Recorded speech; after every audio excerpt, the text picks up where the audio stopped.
Hello student, welcome to my channel Sarvan lecturer. आज मैं आपको बताऊंगा जो आपका क्लास 10 इंग्लिश ग्रामर है, इसके बहुत सारे इंपॉर्टेंट क्वेश्चन जो बोर्ड एग्जाम में 100% आएगा। आज मैं जितना प्रश्न बताने वाला हूं ये बोर्ड एग्जामिनेशन में 100% पक्का आएगा, क्योंकि ये क्वेश्चंस आपके बोर्ड एग्जाम के लिए सबसे ज्यादा इंपॉर्टेंट है। अगर जितना क्वेश्चन बताने वाला हूं इतना पढ़ लोगे तो इससे बाहर आपके बोर्ड परीक्षा में एक भी प्रश्न नहीं आएगा। यहां से आपके सारे प्रश्न बोर्ड एग्जाम में आएंगे। वीडियो को लास्ट तक देखना है, वीडियो को लाइक करना है, अगर आप चैनल पर नए हैं तो सब्सक्राइब कर लेना है, ठीक है। हम एक एक टॉपिक को डिस्कस करने वाले हैं, सारे टॉपिक्स को। सबसे पहले हम लोग देखेंगे जो आपका रीऑर्डरिंग सेंटेंसेस होता है। इसमें जितने भी रीऑर्डरिंग सेंटेंसेस हैं वो बोर्ड एग्जाम के लिए सबसे ज्यादा इंपॉर्टेंट है। अगर आप जितना मैं बताने वाला हूं उतना तैयार करके जाते हो तो फिर इससे बाहर आपके बोर्ड एग्जाम में एक भी प्रश्न नहीं आने वाला है। सबसे पहले आप पहला रीऑर्डरिंग सेंटेंस समझो जो बोर्ड एग्जाम के लिए सबसे ज्यादा इंपॉर्टेंट है। इसको आपको रीऑर्डरिंग करना है। जैसा लिखा हुआ है, the women old her golden bowl sold. इसका आपको रीऑर्डर करना है। सबसे पहले आपको सब्जेक्ट लिखना है, फिर आपको जो आप लोगों का हेल्पिंग वर्ब हो, फिर आपको वर्ब लिखना है, फिर ऑब्जेक्ट लिखना है, फिर अदर वर्ड। ओके, तो ये आपको रीऑर्डरिंग करना है। तो अगर आपको पता है तो बहुत अच्छी बात है, नहीं पता है तो अभी आपको पता चल जाएगा। सबसे पहले आपको द लिखना है, यानी कि द जैसा लिखा हुआ है वैसे लिख दो, ठीक है। द। अब यहां जो ओल्ड वुमेन यानी कि बूढ़ी, जो एक बूढ़ी औरत, तो द ओल्ड वुमेन आपको लिखना है। ओके, ये आपका क्या है, सब्जेक्ट है, द ओल्ड वुमेन। ओके, ये हमारा क्या है, सब्जेक्ट है, द ओल्ड वुमेन। इतना आपको समझ में आया। अब आप देखो यहां जो सोल्ड लिखा हुआ है ना, यहां आपका इजार मुआजबिर ये सारी चीजें हैं नहीं, मतलब हेल्पिंग वर्ब नहीं है। ओके, ये आपका पास्ट इंडेफिनिट टेंस है, तो इसमें आपका जो आपका सोल्ड है ये सेकंड फॉर्म है, तो ये आपका क्या है, वर्ब है। तो इसको आपको सोल्ड को लिख देना है, क्योंकि अब आपको सोल्ड लिखना है। The old women sold. अब हर मतलब यहां जो हर लिखा हुआ है इसको लिखना है, हर मतलब अपनी। ओके, अब क्या बेचा, ए गोल्डन बाउल या फिर हर गोल्डन बाउल। हर गोल्डन मतलब होता है एक सोने का कटोरा, मतलब गोल्डन मतलब सोना, और आपका बाउल मतलब होता है कटोरा, तो उसी को बेच दिया। तो ये हो गया आपका पूरा रीऑर्डरिंग सेंटेंसेस कि the old women sold her golden bowl. बस इतना आपको समझना है। पहला ये हमारा इंपॉर्टेंट रीऑर्डरिंग सेंटेंसेस हैं। अब हम लोग दूसरा इंपॉर्टेंट रीऑर्डरिंग सेंटेंसेस देखते हैं जो बोर्ड एग्जाम के लिए बहुत ज्यादा इंपॉर्टेंट है। आपको तैयार करके ही बोर्ड परीक्षा में पेपर देने जाना है, ये जितना मैं बताने वाला हूं। लिखा हुआ है, walk good for morning is health. अब आपको इसे रीऑर्डरिंग करना है, यानी कि व्यवस्थित करना है। तो यहां आप कैसे करोगे, यहां अब आप लोग देखो, अगर ही सी इट वी दे ये सारे हो तो आपका सब्जेक्ट हो जाएगा, कोई नाम हो तो भी सब्जेक्ट हो जाएगा। लेकिन अब यहां आपका क्या है, यहां आपका मॉर्निंग, जो आपका मॉर्निंग है ना, मॉर्निंग वॉक, ये आपका सब्जेक्ट है, morning walk, morning walk. Okay, अब आपको ये बनाना है। अब आपका इज है ना, इज, तो ये आपको लिखना है इज। ओके, तो मॉर्निंग वॉक इज। अब यहां गुड है, गुड मतलब बहुत अच्छा होता है। आपको पता है मॉर्निंग वॉक सुबह अगर करते हो तो आपके हेल्थ के लिए अच्छा है, आपकी सेहत के लिए अच्छा है। तो फॉर हेल्थ, तो ये आपका मैंने कितना आसान तरीके से बना दिया कि morning walk is good for health. जो मॉर्निंग वॉक है वो हेल्थ के लिए बहुत ज्यादा अच्छा है। बस इतना तो आपको बनाना है। ये हमने कर दिया रीऑर्डरिंग सेंटेंसेस। ये आपको दो तैयार करके ही बोर्ड एग्जाम में जाना है, दोनों आपको रीऑर्डरिंग सेंटेंसेस तैयार करके ही जाना है। तीसरा आपका बहुत ज्यादा इंपॉर्टेंट रीऑर्डरिंग सेंटेंसेस है, जो कि बोर्ड परीक्षा में कई बार सारे आपके पूछे गए हैं, जो मैंने लिया है बहुत ज्यादा इंपॉर्टेंट है। लिखा हुआ है, me give it to something please. तो अब आपको इसको रीऑर्डर करना है, तो यहां जो प्लीज शब्द है ना, ये आपको पहले लिखना है, प्लीज। ओके, तो यहां आपसे रिक्वेस्ट किया जा रहा है, तो प्लीज आप लिख दो पहले, प्लीज, ठीक है। अब प्लीज लिखने के बाद यहां गिव आया है, तो प्लीज गिव अब मी, क्योंकि मी है ना, प्लीज गिव मी। अब क्या दें, समथिंग टू ईट, यानी कि खाने के लिए कुछ दो, तो समथिंग आपको देख सकते हो ऊपर है, समथिंग एंड टू ईट। तो ये मैंने आपको बताया रीऑर्डरिंग सेंटेंसेस। जो आपको तैयार करके ही जाना है। ऐसा मैं आपको डेली प्रैक्टिस कराता हूं, कई सारे मैंने वीडियोस बना भी दिया है, तो आप सारे वीडियोस को देखोगे तो आपको अलग अलग टाइप के रीऑर्डरिंग सेंटेंसेस मिलेंगे जो बोर्ड एग्जाम के लिए इंपॉर्टेंट है। तो ये 3 जो मैंने बताया है ये आपके बोर्ड एग्जाम के लिए सबसे ज्यादा वीआईएमपी रीऑर्डरिंग सेंटेंसेस हैं और इनमें से एक ना एक आपके बोर्ड एग्जाम में जरूर देखने को मिल जाएगा। तो ये आपको जरूर तैयार करके जाना है बोर्ड एग्जाम में। तो ये हमारा है रीऑर्डरिंग सेंटेंसेस। अगर आपने इसे नोट नहीं किया है तो प्लीज आप लोग नोट कर लो, जितना मैंने बताया है ये सारे आपके बोर्ड एग्जाम के लिए बहुत ज्यादा इंपॉर्टेंट है। अब हमारा आता है डायरेक्ट इनडायरेक्ट, जो बोर्ड एग्जाम के लिए बहुत ज्यादा इंपॉर्टेंट है। वो डायरेक्ट इनडायरेक्ट देखेंगे। यहां आप लोग देख सकते हो हम लोगों ने डायरेक्ट इनडायरेक्ट जो लिया है वो बोर्ड एग्जाम के लिए सबसे ज्यादा इंपॉर्टेंट है, वही लिया है जो बोर्ड एग्जाम में 100% पूछा जाएगा। लिखा हुआ है कि द टीचर सैड, फिर comma inverted comma, the sun rises in the east. अब आप ये वाला टेंस समझना, ये वाला आपको डायरेक्ट इनडायरेक्ट समझना है, ऐसा आपके बोर्ड एग्जाम में आता है।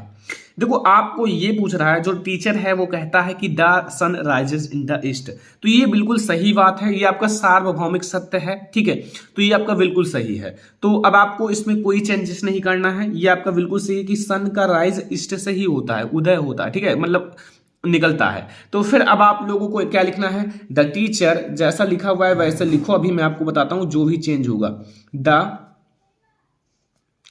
The teacher, okay, the teacher. अब आपको लिखना है सैड। देखो अगर सैड टू होता तो यहां टोल्ड लगा देते कि वो सैड है, तो कोई दिक्कत नहीं। कॉमा इनवर्टेड कॉमा के स्थान पर आपको डैट का प्रयोग करना है, डैट, ओके। अब आपको क्या करना है, द सन जैसा लिखा हुआ है वैसा लिख दो, ओके, द सन। अब आप देखो यहां कोई चेंजेस नहीं करना है, जैसा लिखा हुआ है राइजेज, देखो आपका ये बिल्कुल सत्य है, इन द ईस्ट। तो जो सत्य होता है ना, जो चीज बिल्कुल सत्य है उसमें आपको कोई चेंजेस नहीं करना है। जैसे कुत्ता भौंकता है तो वो तो सही बात है, भौंकता है, तो वो उसमें आपको कोई चेंजेस नहीं करना है। तो यहां आपको क्या लिखना है, द टीचर सैड डैट, ठीक है। यहां आप लोग लगा the sun rises in the east, बस आपका पूरा बन गया। ऐसा अगर आए तो आपको ऐसे ही बनाना है, बस। काफी आसान है ना, समझ में आ गया। ये पहला हमारा डायरेक्ट इनडायरेक्ट है जो आपके बोर्ड एग्जाम के लिए वेरी इंपॉर्टेंट है। अगर आप तैयार कर लोगे तो बोर्ड एग्जाम में बहुत ज्यादा हेल्प मिलेगा। अब हम लोग देखेंगे दूसरा डायरेक्ट इनडायरेक्ट, जो बोर्ड एग्जाम के लिए भाई बहुत ज्यादा इंपॉर्टेंट है। इसे तो आपको तैयार करके ही जाना है और काफी ज्यादा हार्ड भी है, और थोड़ा सा आप ध्यान से समझना। ये डायरेक्ट इनडायरेक्ट है। लिखा हुआ है my father said to me, my father said to me, comma inverted comma, why, ठीक है, व्हाई मतलब यहां आपका इंट्रोगेटिव हो गया, have you not completed your homework. अब इसे आप कैसे बनाओगे, सबसे पहले अगर आपका ये इंट्रोगेटिव हो, लाइक जी हमारा इंट्रोगेटिव है, व्हाई आ गया, या फिर आगे आपका जो इज आ रहे मुआज वेयर ये सारे आ जाए हेल्पिंग वर्ब, तो एक बात समझना कि सैड टू के स्थान पर हम लोग आस्क्ड का प्रयोग करते हैं, asked. And comma and inverted comma के स्थान पर सिंपल होता तो डैट का प्रयोग किया जाता है, देख सकते हो, लेकिन ये आपका इंट्रोगेटिव है तो यहां आपको देखो ये हुआई है तो यहां कुछ नहीं प्रयोग किया जाएगा, इसी हुआई को हम लोग यहां लिख देंगे बस। फिर आपको सिंपल में चेंज कर लेना है, अभी आपको समझ में आ जाएगा।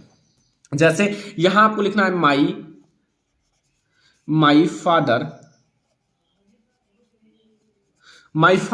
अब सैड टू के स्थान पर मैंने क्या कहा है, आस्क्ड का प्रयोग करना है, आस्क्ड, क्योंकि इसमें क्वेश्चन पूछ रहा है, आस्क्ड मी, ओके। अब यहां जो व्हाई है इसे व्हाई ऐसे लिख दो, व्हाई। अब आपका जो टेंस है उसे आप बिल्कुल सिंपल बना लो। जैसे यू है तो यू आपका सेकंड पर्सन का प्रोनाउन है, ये ऑब्जेक्ट से बदलेगा मी से, तो यू अगर मी से बदलेगा तो आई हो जाएगा, ओके। अब आपका ये हैव है यानी कि प्रेजेंट परफेक्ट है, और प्रेजेंट परफेक्ट किस में बदलता है, पास्ट परफेक्ट में। तो प्रेजेंट परफेक्ट का हैज या हैव होता है, पास्ट का हैड होता है, HAD हैड, ओके। सिंपल बनाना है। फिर आपका क्रिया की थर्ड फॉर्म यानी कि कंप्लीटेड सही है, दोनों में आपका थर्ड फॉर्म का ही प्रयोग किया जाता है वर्ब का, तो कंप्लीटेड। अब योर आपका सेकंड पर्सन है तो ये मी से बदलेगा तो माई हो जाएगा, माई। अब आपका होमवर्क लिखा है तो होमवर्क लिख दो, बस आपका पूरा बन चुका है, होमवर्क। तो ये आपका पूरा बन चुका है, कोई दिक्कत नहीं है, बहुत आसान है, केवल आप थोड़ा थोड़ा समझना कि कहाँ चेंजेस किया जाता है, बस। तो ये हमारा दूसरा इंपॉर्टेंट डायरेक्ट इनडायरेक्ट है जो आपको तैयार करके ही बोर्ड एग्जाम में पेपर देने जाना है, बहुत ज्यादा इंपॉर्टेंट है, आपको तैयार ही कर लेना है। ये सारे डायरेक्ट इनडायरेक्ट है, जितना मैं बता रहा हूं ये सारा आपसे रिक्वेस्ट है कि आप लोग तैयार कर लेना बस, ओके। अब हम लोग देखते हैं तीसरा इंपॉर्टेंट डायरेक्ट इनडायरेक्ट आप लोग फोकस करना, बहुत ज्यादा इंपॉर्टेंट है ये भी। लिखा हुआ है I said to my father, I said to my father, यहां comma inverted comma, please give me more money, please give me more money, यानी कि प्लीज, यानी कि यहां रिक्वेस्ट किया जा रहा है प्लीज, तो आपको यहां सैड टू के स्थान पर रिक्वेस्टेड का प्रयोग करना है। ठीक है, तो अब आपको क्या लिखना है, जैसे यहां आई है तो आई लिख दो। ओके, अब सैड टू के स्थान पर मैंने क्या कहा है, किसका प्रयोग करोगे, रिक्वेस्टेड, तो रिक्वेस्टेड आप लिख दो यहां रिक्वेस्टेड। ठीक है, REQUESTED, ठीक है,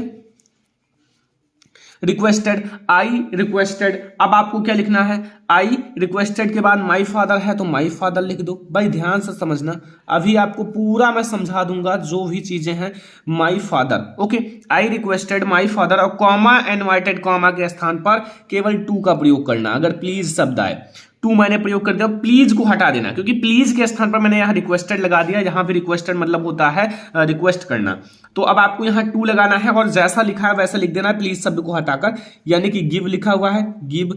अब मी भाई है तो मी आप लोग ऐसा लिख देना जैसा है मी, गिव मी, क्योंकि मी आपका फर्स्ट पर्सन का प्रोनाउन है, सब्जेक्ट से बदलेगा तो भी मी ही रहेगा। मोर मनी, मोर मनी, बस ये भी आपका बन गया। काफी आसान है ना। देखो आपको केवल समझना है कॉन्सेप्ट को, ये आपके बोर्ड एग्जाम के लिए इंपॉर्टेंट है। जितना मैंने लिया है वो सारे बोर्ड परीक्षा के लिए बहुत ज्यादा इंपॉर्टेंट है, इसीलिए मैंने आप लोगों को ये जो जितने भी मोस्ट इंपॉर्टेंट है मैंने आपके साथ डिस्कस कर दिया। अब हमारे जो भी जितने भी एक्टिव पैसिव वॉइस हैं जो बोर्ड परीक्षा के लिए बहुत ज्यादा इंपॉर्टेंट है वो देखने वाले हैं। देखो हम सारी चीजें देखेंगे। अब हमारा एक्टिव एंड पैसिव वॉइस है।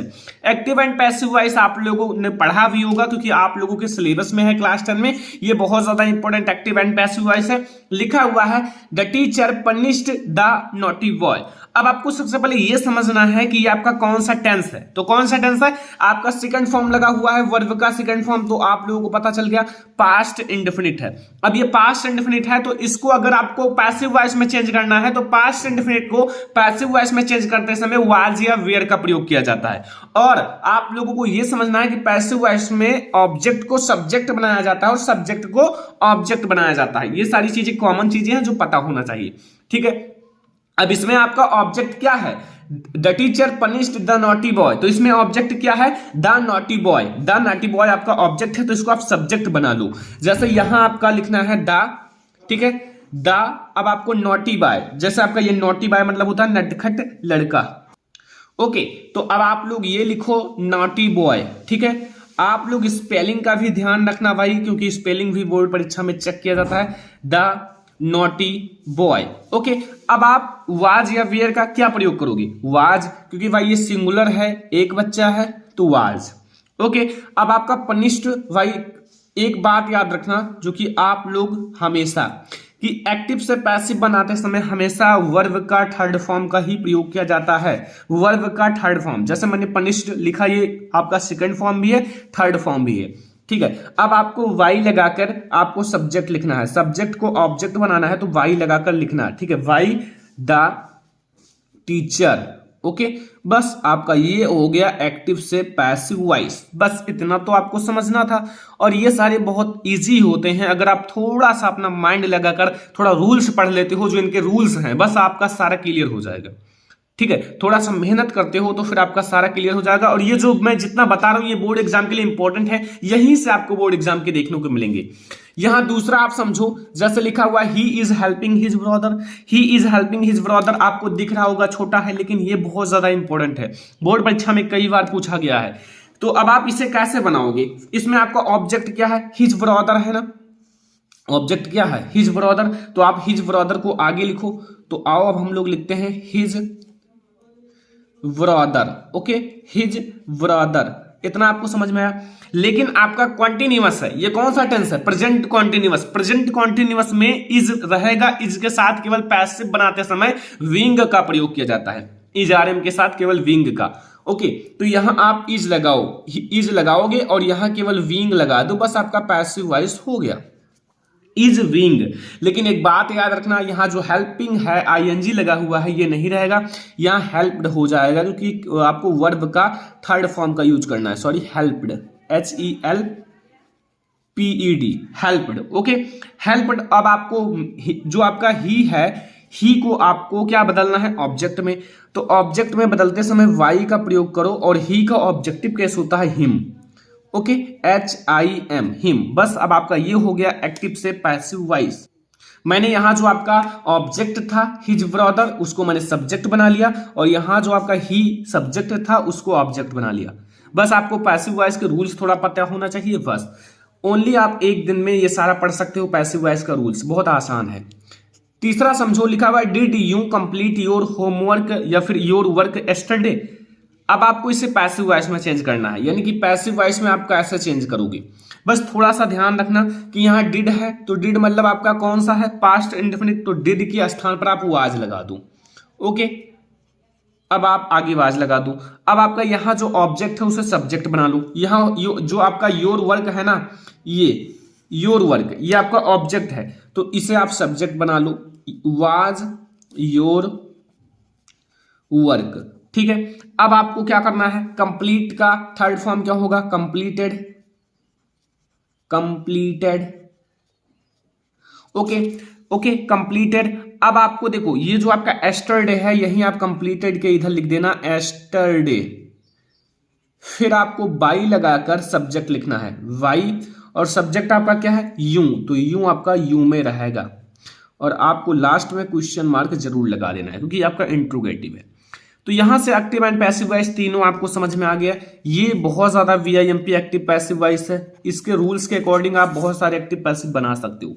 अगर आपको डिड लगा कर दिया जाए तो केवल यही रूल्स अप्लाई करना है, डिड के स्थान पर वाज लगाओ, सब्जेक्ट को ऑब्जेक्ट बनाओ, ऑब्जेक्ट को सब्जेक्ट, बस आपका एक्टिव एंड पैसिव खत्म। तो ये हमारा important active and passive voice है। आई होप कि आपको समझ में आ गया होगा। समझ में आ गया हो तो आप लोग नोट कर लेना, आप लोग बार बार रिवीजन करना इसका। फिर हम लोग देखते हैं अगला जो हमारा टॉपिक है उसे।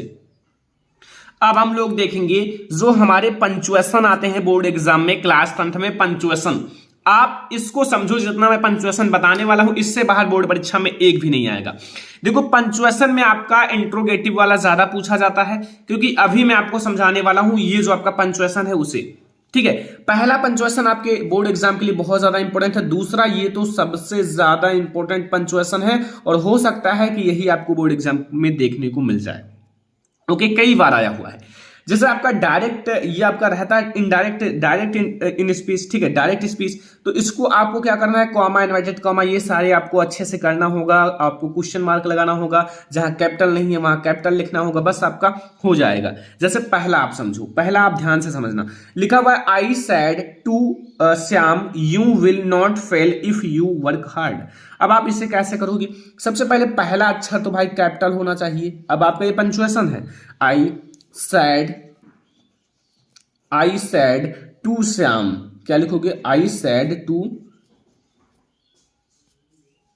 श्याम। ओके, श्याम का जो यस है इसे कैपिटल रखना है क्योंकि ये नाम है S, I said to Shyam, Shyam का एस कैपिटल रखना, फिर कॉमा लगाना, फिर आपको इनवर्टेड कॉमा लगाना है। ठीक है, इनवर्टेड कॉमा लगाना।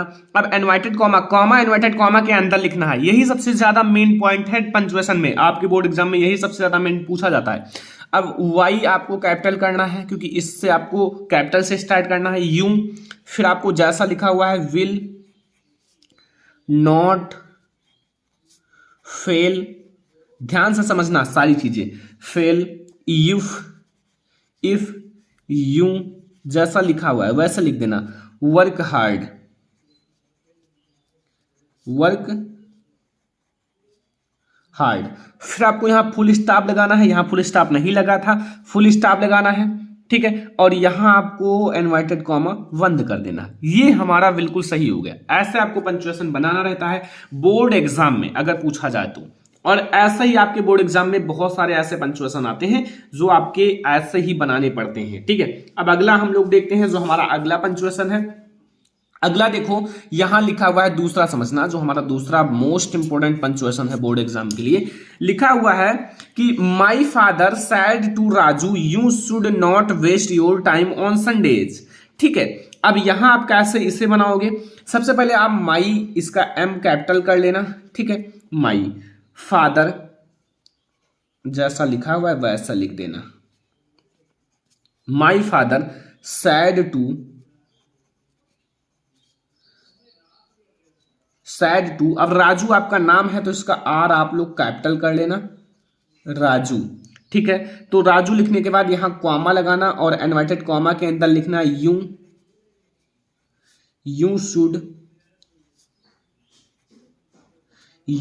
शुड। ठीक है, अब जैसा लिखा वैसे लिख दो, नॉट वेस्ट योर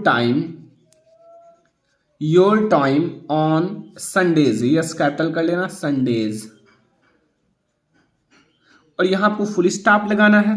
ठीक है, और यहां कॉमा इनवर्टेड कॉमा बंद कर देना है। ये हमारा दूसरा मोस्ट इंपोर्टेंट पंक्चुएशन है भाई, इसे तैयार करके जाना बोर्ड एग्जाम में जितना मैं बता रहा हूं। ठीक है, अगला देखो, ये हमारा कोई डायरेक्ट इनडायरेक्ट का नहीं है, लेकिन ज्यादा बोर्ड एग्जाम में डायरेक्ट इनडायरेक्ट का ही आता है, ये अपने अंदर ध्यान से रख लेना। ठीक है, अब ये हमारा जो है ये एक बहुत ज्यादा इंपॉर्टेंट पंक्चुएशन है जो आपको तैयार करके जाना है। लिखा भाई, do you know that Lucknow the capital of Uttar Pradesh is a historical city. ठीक है, अब यहां आपको पहले डू यू नो, तो सबसे पहले डू यू नो को आपको लिखना है, डू आपको कैपिटल डी कर देना है, डू। ठीक है, फिर यू, ध्यान से समझना, नो, इसमें आपका बहुत सारी गलतियां हैं, अभी देखना।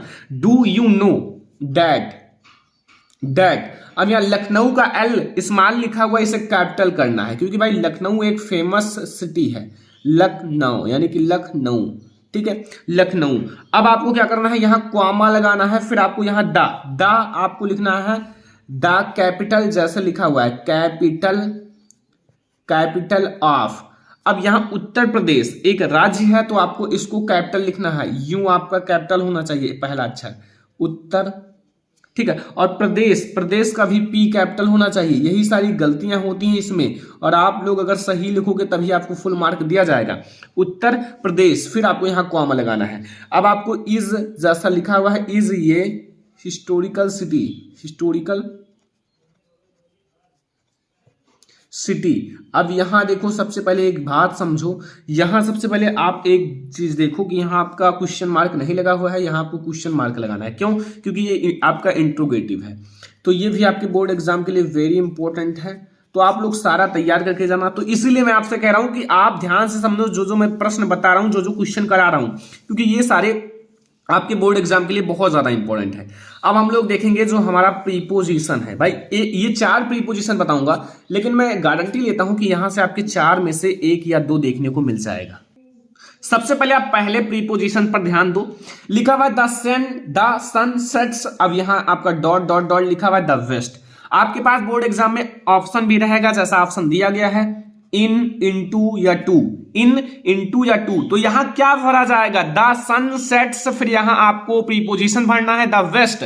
तो यहां क्या भरोगे, इन इंटू या टू। तो अब आप बताओ, यहां आपको भरा जाएगा इन, क्या भरा जाएगा, IN, इन। ठीक है, तो ये हमारा पहला हो गया। आप लोग ये सारे बहुत ज्यादा इंपॉर्टेंट है, नोट कर लेना और आप लोग इसका रिवीजन करते रहना। जैसे दूसरा है सी इज गुड, फिर यहां आपको एक प्रीपोजिशन भरना है, डॉट डॉट डॉट मैथमेटिक्स। आपके पास ऑप्शन है ए, इन एट फॉर। तो अब आप लोग यहां क्या भरोगे, इन भरोगे या एट भरोगे या फॉर। तो सी इज गुड। ठीक है, तो यहां आपको भरना है बच्चा पार्टी एट, ANT, एट। इनके कुछ रूल्स हैं जो कि आप लोगों को बुक में मिल जाएंगे, और कोई ऐसे हैं जिसमें आपका हमेशा वही लगता है, ये आप एट याद रखना। तीसरा हमारा ही हैज बीन लिविंग हियर, फिर यहां आपको डैश डैश डैश, फिर 1960। अब यहां एक बात याद रखना, यहां तो आपको सारी को पता होगा क्या भरा जाएगा। आपके पास ऑप्शन है सिंस फॉर 8।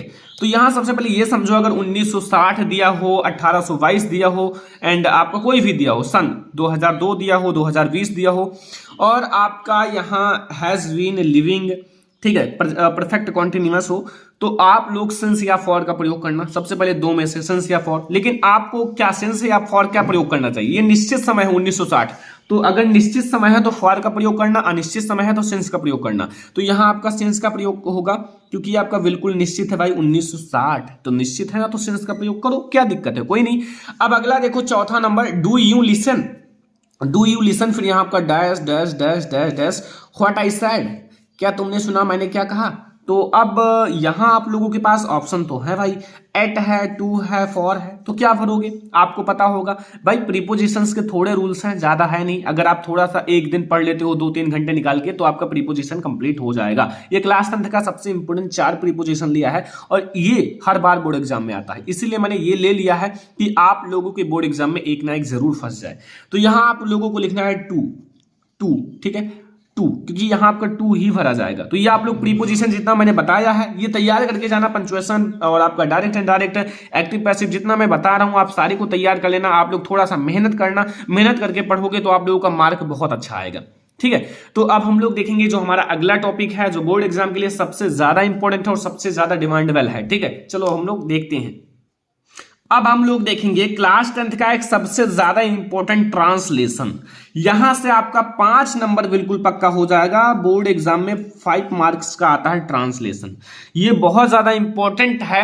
अगर आप ध्यान से समझोगे तो आप तुरंत सीख जाओगे आखिर हम ट्रांसलेट कैसे करते हैं, और अगर आप लोग इसे लास्ट तक देखोगे तो सारी चीज आप सीख जाओगे। और यहां हम लोग बहुत ज्यादा इंपॉर्टेंट ट्रांसलेट देखने वाले हैं जो बोर्ड एग्जाम के लिए सबसे ज्यादा इंपॉर्टेंट है। इस टाइप का ट्रांसलेट बहुत ज्यादा आता है, जैसे ताजमहल के बारे में, कोई ऐतिहासिक हो जैसे इलाहाबाद के बारे में, इन सब के बारे में बहुत ज्यादा आता है ट्रांसलेट, या फिर मौसम के बारे में।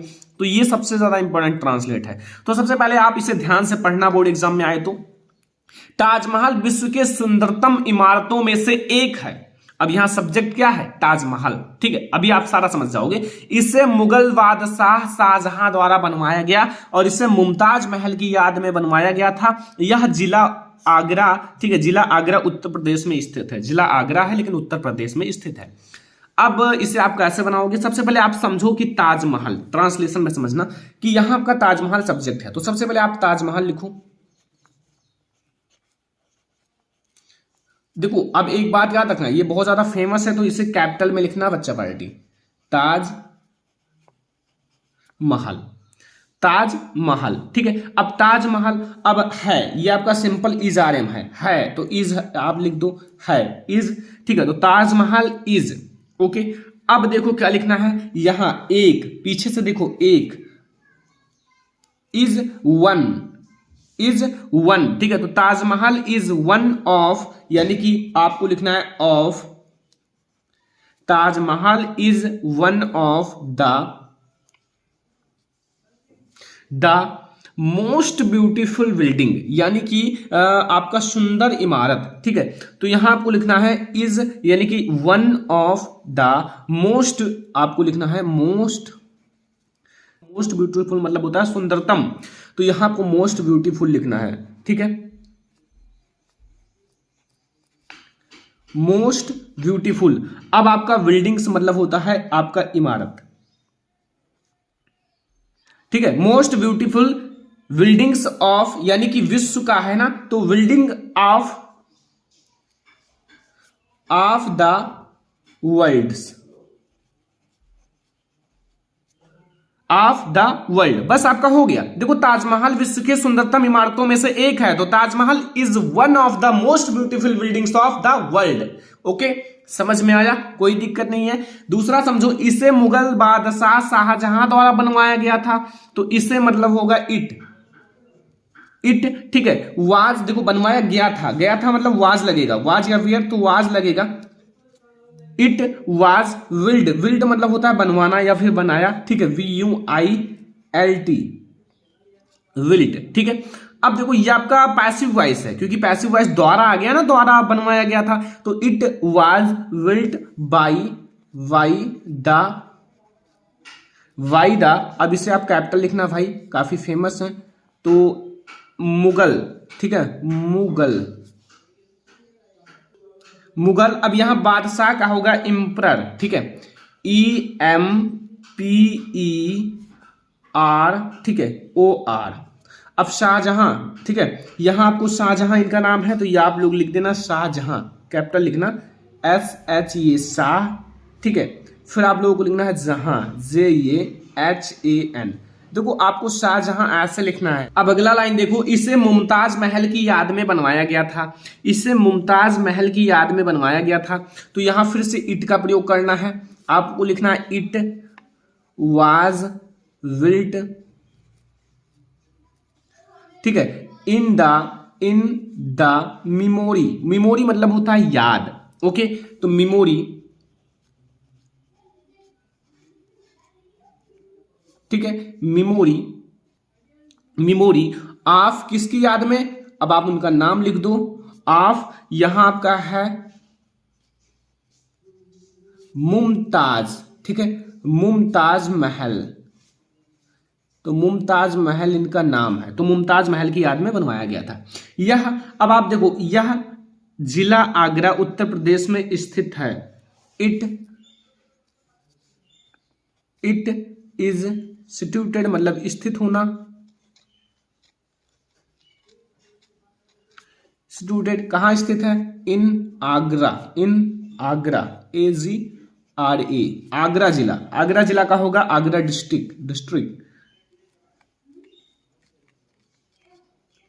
डिस्ट्रिक्ट, फिर आपका लिखा हुआ है उत्तर प्रदेश, ठीक है, तो यहां आप लोग लिख देना उत्तर प्रदेश, ठीक है, उत्तर प्रदेश, बस इतना आपको समझना था। ये देखो, अब आपको मैं एक बार शॉर्ट में समझा देता हूं। देखो, ताजमहल विश्व के सुंदरतम इमारतों में से एक है, यहां आपको लिखना Taj Mahal is one of the most beautiful buildings of the world, बस इसे यहां फिर आप समझो, इसे मुगल बादशाह शाहजहां द्वारा बनवाया गया था, इसे मतलब it was built by the Mughal emperor Shah Jahan, okay, इसे मुमताज महल की याद में बनवाया गया था, it was built in the memory of Mumtaz Mahal, and यह जिला आगरा उत्तर प्रदेश में स्थित है, it is situated in Agra district Uttar Pradesh. तो ये है हमारा आज का इंग्लिश ग्रामर के जितने भी मोस्ट इंपोर्टेंट क्वेश्चन है जो बोर्ड एग्जाम के लिए सबसे ज्यादा इंपॉर्टेंट है। अगर आपको ये वीडियो पसंद आया हो, वीडियो को लाइक करना है, शेयर करना है अपने फ्रेंड्स के साथ। अगर आप चैनल पर नए आए हो तो सब्सक्राइब जरूर कर लेना। हम लोग मिलेंगे नेक्स्ट इंपॉर्टेंट इंग्लिश की वीडियो के साथ, तब तक के लिए धन्यवाद।